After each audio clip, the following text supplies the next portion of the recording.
Hi everyone, and welcome to the start of our stream. This will be a new adventure we're undertaking starting this season. Starting this Saturday at launch and continuing throughout the season we will be live streaming, making videos of our adventures in Season 11, and you can participate in our adventures and on our live streams. Stay tuned in our Discord for more information. Tonight our purpose is to test the live stream system and to record our pre-launch preview video, which will launch tomorrow night in our YouTube channel. Join us for the fun as we prepare for Season 11 and derping around with Dragon and Dekkan.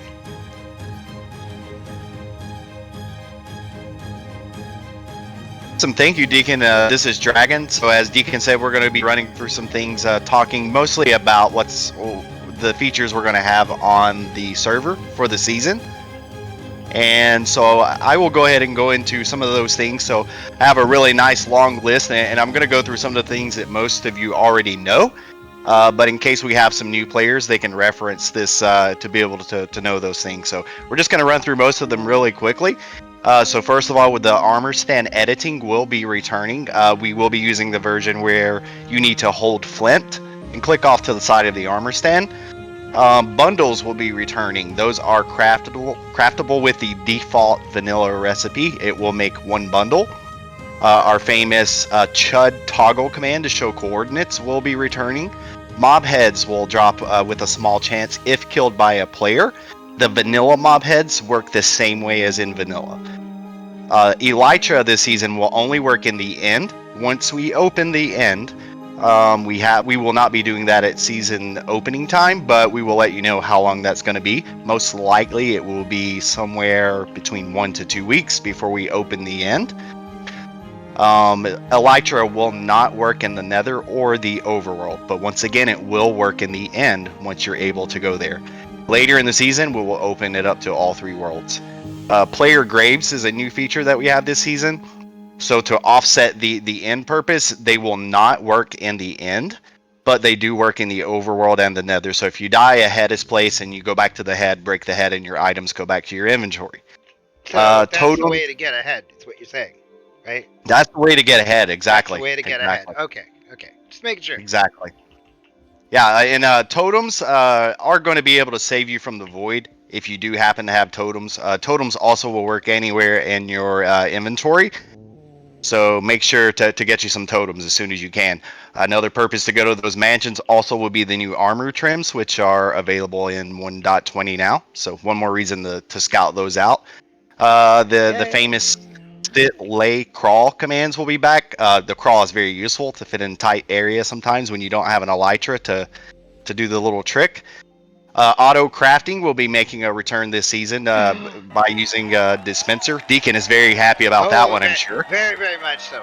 Automatic farms, here we come. Here we come. And the auto crafting feature is used with a dispenser. We'll be posting more information about how to exactly do that, but there's more along with that feature. And at the end of this list, I'll have Dekkan to do a demonstration of one thing that will be available by using those features. For one thing, the dispensers will also be able to place and use blocks and items, which you normally can't do with the dispenser. And we'll demonstrate more of that stuff later. The re-dye is back. Excuse me, once again, where you can dye glass, etc. Terracotta. Wool is now a vanilla feature. But you can also do that as well. You can dye wool. We will be making it so shulkers will respawn. This will keep you from having to go enormous distances in the end and create a bunch of terrain that we don't need. No one likes the end as far as exploring, so we'll keep that simple for shulkers. Single player sleep returned once again. The /skin commands will be available. Mostly that's for bedrock players in case their skins are not working properly. New this season are sniffers, and we all know Mojang made them very, very useful, right? Yeah. Well, we made them a little more useful. You can actually ride them around. Oh man, rideable sniffers. Look how fast this thing goes, man. Like yeah. We're gonna get there. We're gonna get there fast. We're gonna yeah, super fast. Also, goats, I made them rideable as well. to give them a little bit of use. So that's just a fun little feature, nothing special. But you can ride those things around. Slabs, if you sneak while breaking a slab, it'll only break one layer of the slab instead of both. So that's kind of obnoxious on vanilla. So I like using that. Another feature we have is bees won't die if they sting you. So if you get stung by a pack of bees, you better run. They're not going to die. Another little tweak is chests will open if a full block is above them. Oh, So nice. that's a handy little feature. Oh, Yes.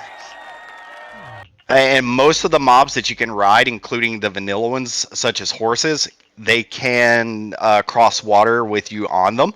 So you don't get that annoying vanilla feature of you can't cross water on your animals you're riding. Obviously, it's going to be very, very slow, but you can still do it. This season, I have also disabled Enderman griefing for now. Oh, yay!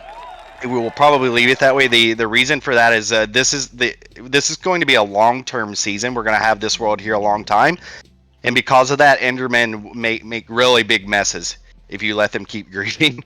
So we don't want that happening. Also, speaking of Enderman, if you go get yourself a dragon head later on, once we open up the end, and you wear that dragon head, the Enderman will ignore you. Oh, nice. So yeah, that's another cool feature. Of course, you can wear the jack-o'-lantern as well to do the same thing, but dragon head's a little less annoying as far as seeing.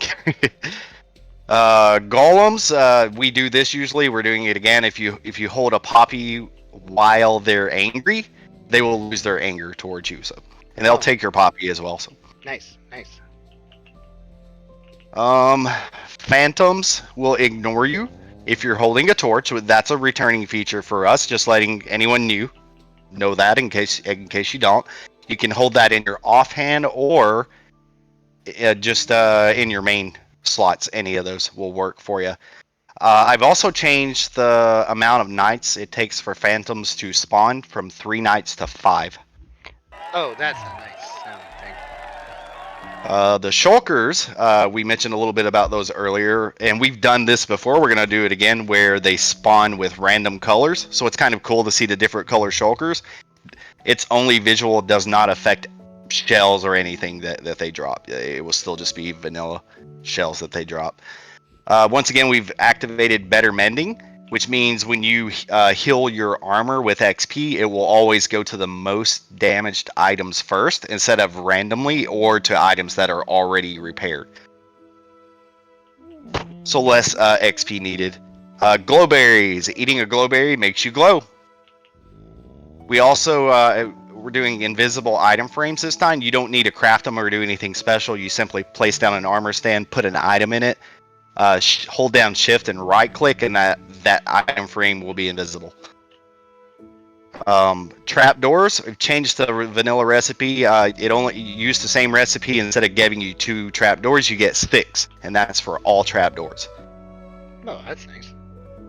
The chiseled bookshelves by default don't really do anything pertaining to enchanting tables, but we made them so that you can use them around an enchanting table, so you can use them for storage as well as to get your enchanting table up to level 30. So that one's pretty cool as well. Does that mean you have to stuff it full of books for that to work, or? Nope, you don't have to, but you have the option now to have that storage around your table. Okay. As well as it also affecting the level of the enchants. Oh, nice. Paintings. There are 4 paintings that were recently added in recent versions of the game, but you can't get them in vanilla survival. So I've made it so you can. So when you place paintings, you'll have a chance to get those 4 paintings that were added in the vanilla version of the game. Don't need to do anything special. Just place them until you randomly get them. A returning feature we have again is still touching budding amethyst blocks, so you're able to bring those home with you and grow all the amethyst shards you want. A cool one that we've added this time, not only can you do that to budding amethyst, but you can also do it with reinforced deep slate. As long as you have the patience to sit there and mine that thing, you can take reinforced deep slate home with you now, as long as you have silk touch.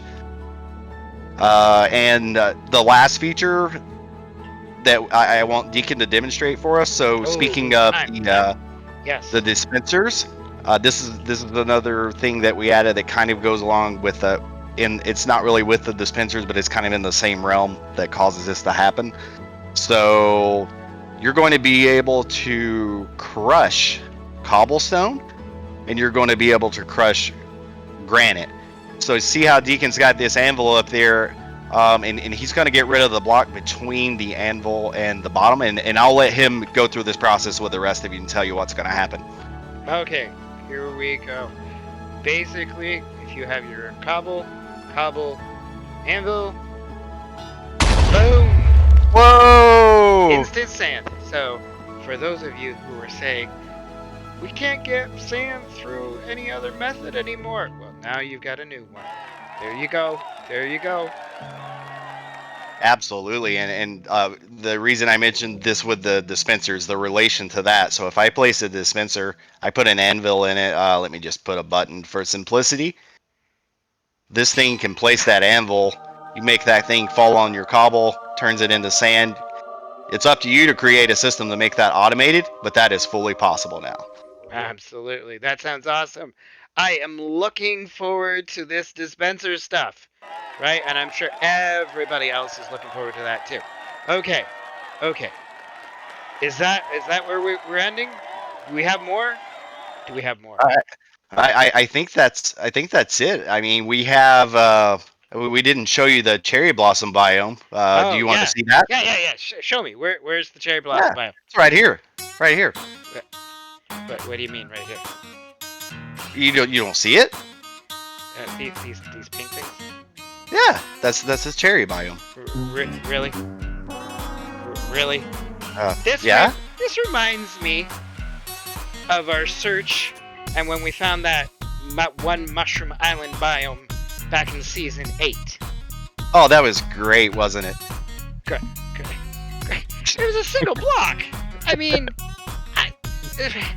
please tell me there's more than this season than single block biomes again.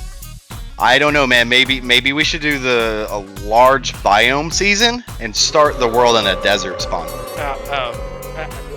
We've done that once, right? So I don't think that would be happy if we did it again.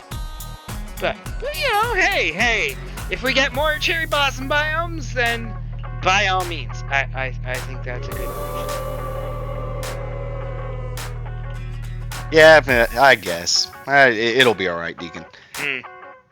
Well, okay, that was it for us, and thanks for anybody who's watched the stream, and for those of you who didn't catch the stream and are instead watching the video, we're looking forward to seeing you in Season 11.